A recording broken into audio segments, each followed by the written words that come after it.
Hey guys, Taneda here. A few of you asked me to try and explain the sound design process, stuff that I do, usually how I get those weird sounds. And today I will try to do that. Start with vital. It's not very vital. One way. We have an oscillator here. There's a neat thing you can do. Resynthesize preset to wavetable. So whatever processing we have here, right now we don't have any, we'll basically run a cycle on the full preset sound and put it into the wavetable. I don't know, do a bunch of things here, distortion. It already sounds interesting. Let's make it, I don't know. Ooh, I like it. I really do. Let's probably go to the lower octaves, like -24.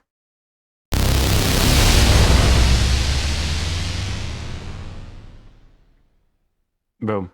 Resynthesize. Nope. Nope. Resynthesize. Preset to wave. We have some weird stuff. And we have a long wavetable right here. So I'm gonna put an LFO here and listen to kind of thing. Is it here? Nope, that's not what I'm looking for. I want to put it, yeah.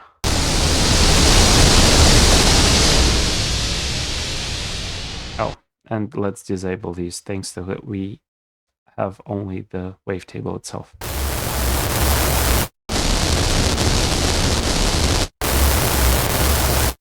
Noisy. Set compressor.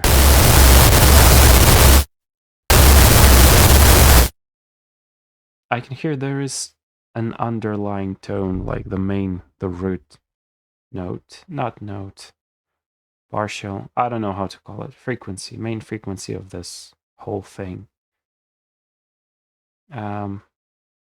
Let's capitalize on that. Let's add some other oscillator. It's gonna be like something more closer to sub bass probably.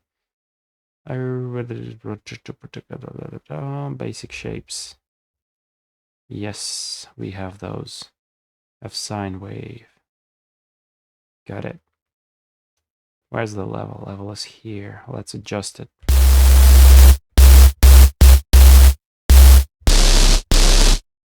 Okay, let's get it -12.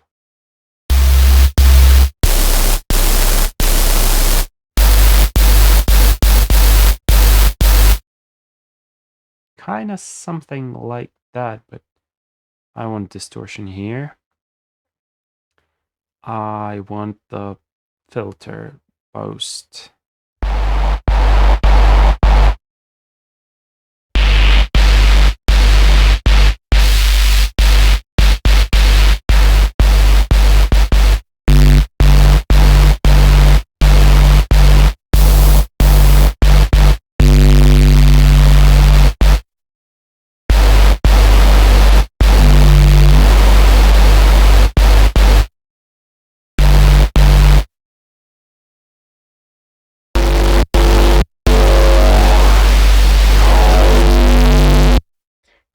Bro, I like how that sounds and the way it kind of changes.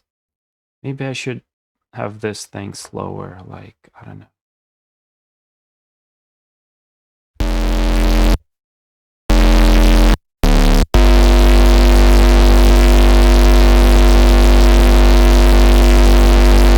It's a lot of movement in here. Maybe like 1/4 would be enough.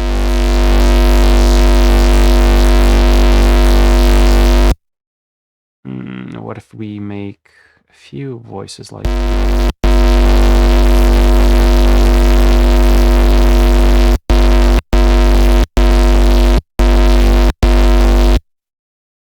Six.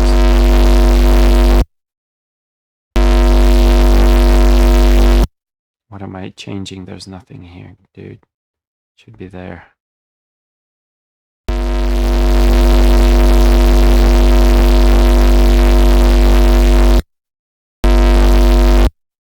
Okay, let's get back with the distortion. I want to apply drive like so. And the more we mix it and the worse.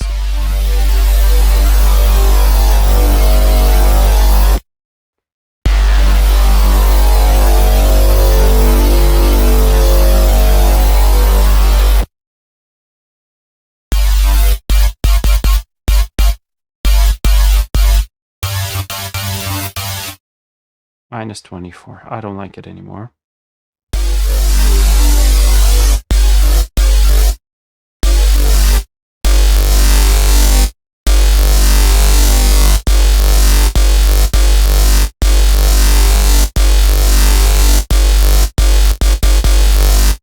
I'll save it as a basis for some sort of a preset because I like where it can go. It can go into bass territory. It can go more into leads.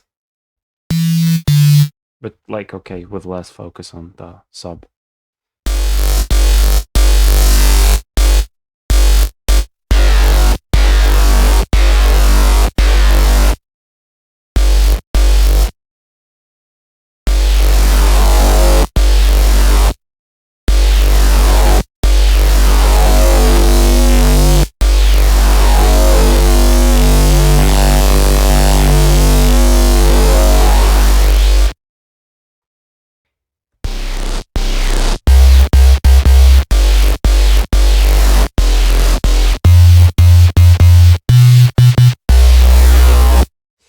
Let's resynthesize the whole thing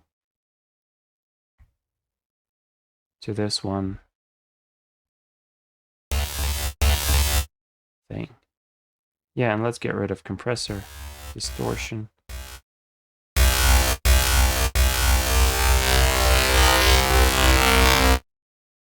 And let's go through the whole.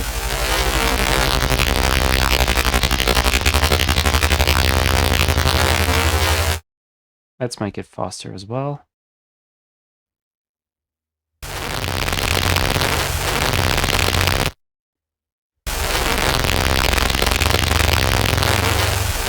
Perhaps a little too fast.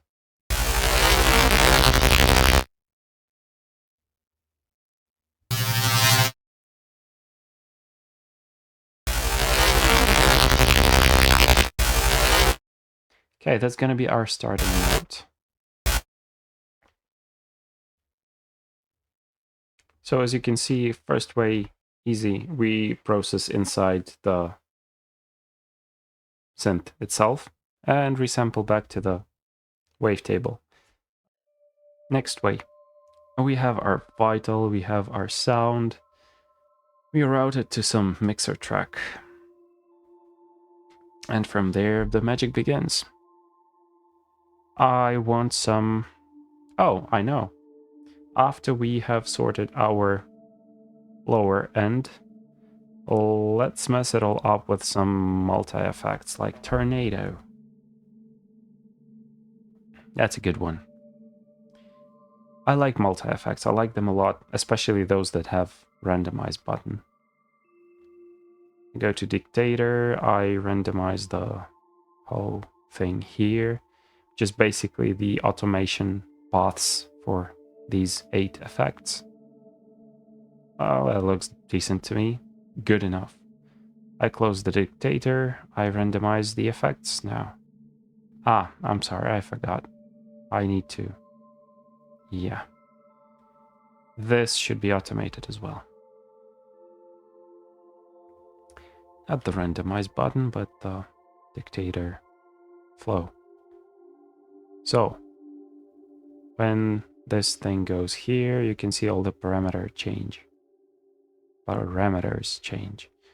Therefore, this should be roughly the path we go through.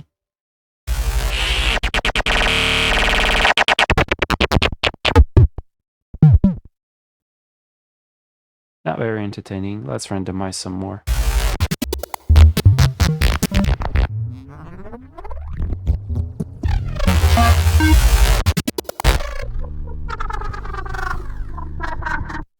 Okay, now usually this is the part where I get, first of all, some sort of either limiter or clipper. I think limiter should be fine with this one. It's gonna be second to the end on the effects chain. The last one will be Edison. I want to bounce as much as I can while recording, while randomizing, while doing all sorts of weird stuff. And yeah, let's go.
I've heard a good amount of interesting enough variations.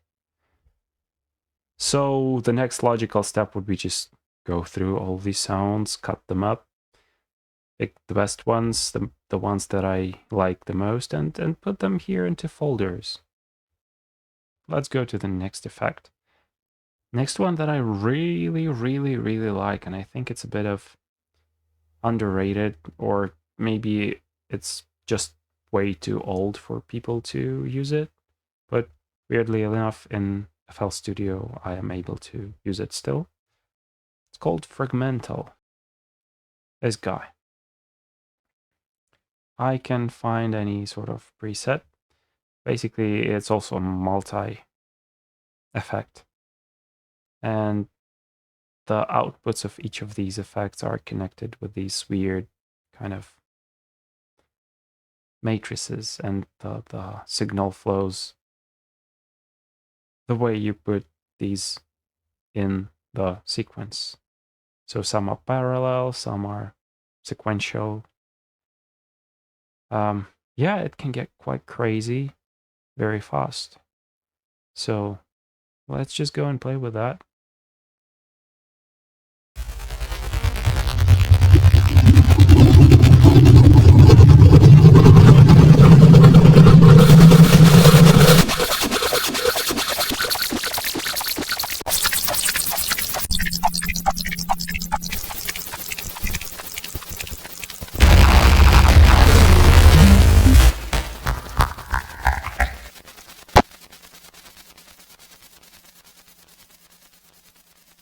Yeah, by the way, I forgot that we haven't looped the main sound.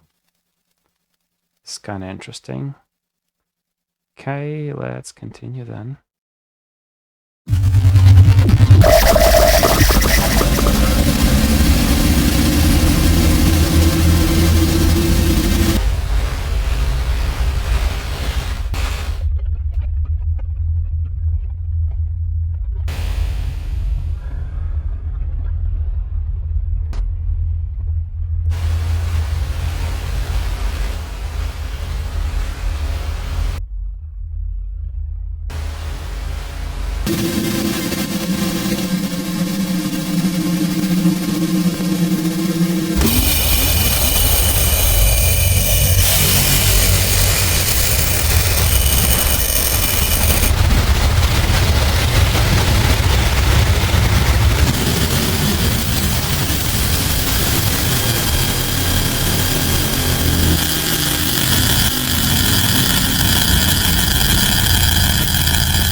Sorry for the ear rape. It was not intended, but maybe it was. I don't know. I'll think about it.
Bro, this plugin is so good. Yep. This is another like very long session that I'll be picking stuff from. So please spare me a moment. Okay, another bunch of sounds ready. I haven't named those, it's just like all the untitled mess. But I quite like where this is going. Next, we gonna do something different. Multi-effects are cool. They're fun. They're like instant gratification, especially if you randomize them. But we can do something else though. What I like to do here, it's FL native stuff. We have these audio files, right? Some are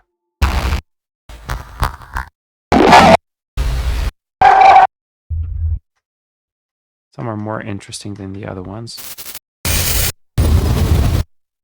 Some are louder, definitely.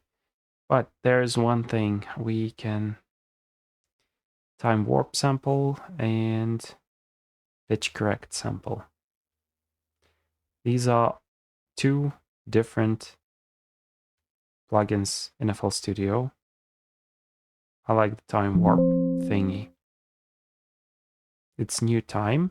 It detects the transients of the sample. Kind of plays it nicely. Nothing fancy really. You can manipulate time. It's not timestamps. Maybe it's timestamps. I'm not sure how to call them. Markers. Time markers, yeah. But that's not the point.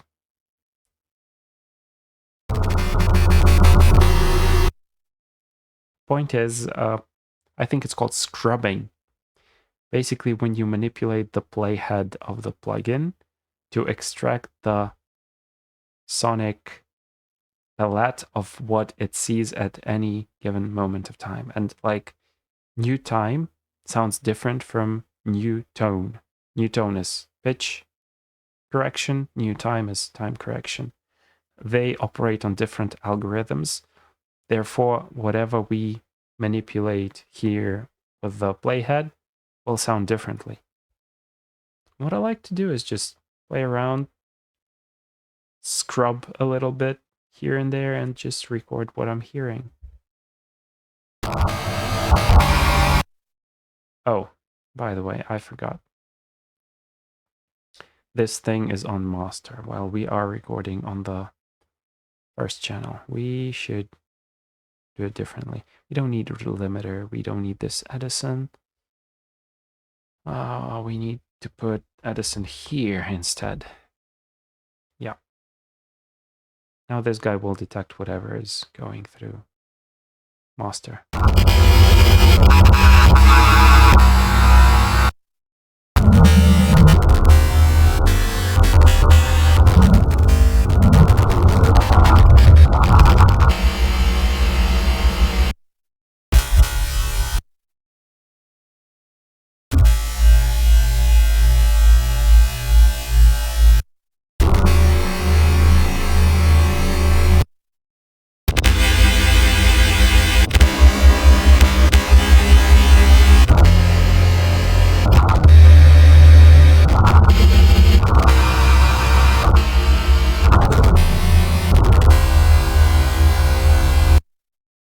Okay, fine.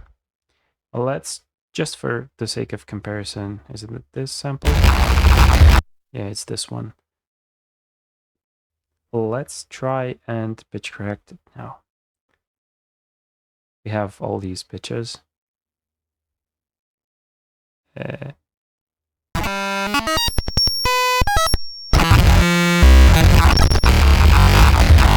Sounds very different from what the new time sounded like.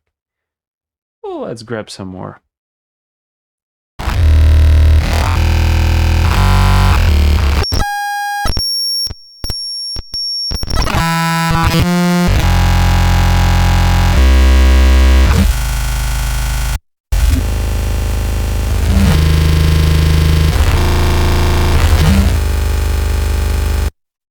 Sounds like a nice bass sound.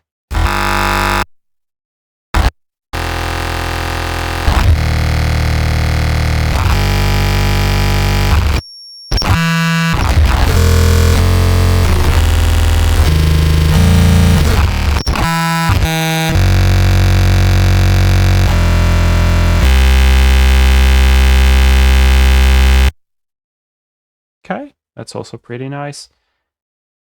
Time to cut them up. That's the beauty of it. You get a long enough amount of nonsense that you start picking some cool things here and there. These are the ways that I use most often to make some weird sort of sounds. There's also Cecilia. I love it. I haven't mentioned it. It's a standalone program. It's not a VST effect. It's a free one. Cecilia 5. Oh, it has a lot of time-based operations which you can automate on the audio file. And you can get some cool stuff there, but maybe there will be a point or time when I'll get to show it around, but right now I'm kind of... being sick is not good. So yeah, I'm a little bit too tired. I'm gonna just save it all. Probably clean it up later, someone. So yeah, I hope this is helpful, maybe? I don't know. At least some of it, maybe. If not, then oh well, that's the way I make music. Cheers, guys. Bye.